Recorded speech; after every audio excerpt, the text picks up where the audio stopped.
Magluto naman tayo ngayon ng sinigang na salmon. So una, lagyan natin mantika at prituhin muna natin ang ating mga ulo ng salmon hanggang maging ganito. Yan. So bilingin lang natin para maluto ng parehas.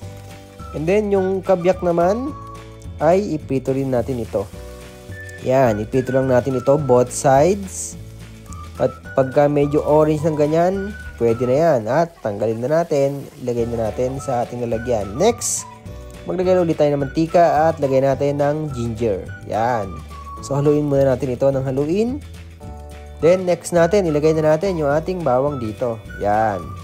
So, haluin na natin ulit. Then, lagyan natin yung onion. Yan. Haluin lang natin ang haluin.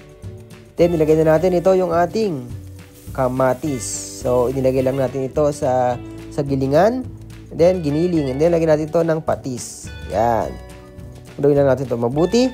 Then, meron nga pala tayong taro dito o gabi, pampalapot. Ilagay na natin, saka natin ito haluin. Then, maglagay na tayo dito ng tubig. Yan. Saka natin ito pakuluan. Pag kumukulo na, ayan, haluin lang natin. I-check natin yung ating gabi. Yan. Pag malambot na yung gabi, ay pisa-pisain lang natin ito ng ating tinidor. Yan. And then, para lumapot. Then, lagyan natin ito ng seasoning powder. Yan, pampalasa.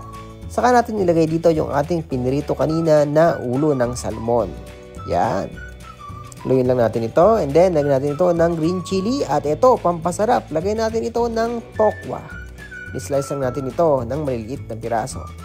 Haluin lang natin ito hanggang kumulo. Ayan, mukhang medyo lumalapot-lapot na yung sabaw. And then, pampaasim natin ay itong nor sinigang sa sampalok with gabi. Ayan, lagyan lang natin. Buhos lang natin. Ayan. Then, haluin lang natin. Then, meron tayo ditong mustasa. Yan. Napakatindi niyan. Green na green yung ating mustasa. At pagpakulo, eto na. Ilagay na natin sa isang lalagyan. At pwede na natin kainin. Yan. Kung nakikita nyo, napakasarap niyan. Napakatindi. Kasama yung tokwa. Pwede nang kumain. Yan, o. Diba? So, lagyan lang natin to ng sabaw. Yan. Napakalapot ng ating sabaw. Kung nakikita nyo. O, diba? Napakasarap niyan. So, salamat sa ating video, sa panonood. Bye!